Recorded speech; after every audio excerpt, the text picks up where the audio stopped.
This is day 31 of my 30-day social media challenge, and yes, I am going to continue. I want to expand and deepen the themes in my book. On day 30, I was sharing how I debrief the culture survey results with a CEO or team leader. And when that same leader is willing to own the results, their strengths and their shadow side, magic can happen. It's the greatest leverage for culture transformation. For their leadership team and their employees, when they feel the vulnerability, the authenticity, and the accountability, will be willing to follow their example.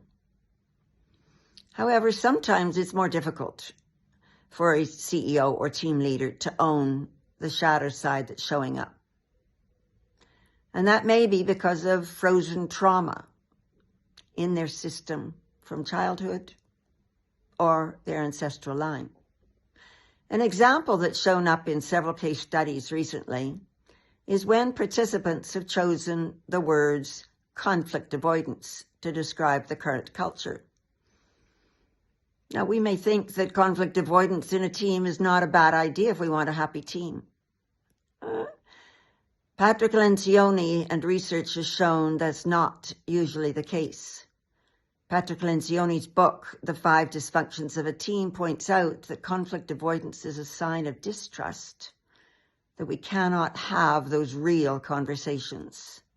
And conflict avoidance itself will lead to lack of commitment, lack of accountability, inattention to results, and therefore negatively impact the bottom line. So it's super important we address this. How do we help a leader address the frozen trauma that might be within?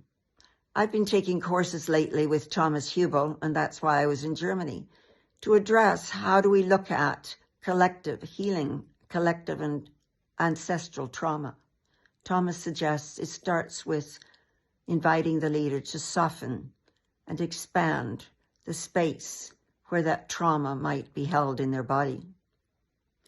When we're able to find that trauma is melting, it makes it easier when other traumas arrive because they don't land on the frozen ice. How have you helped leaders who might have frozen trauma? What techniques have you found have worked well?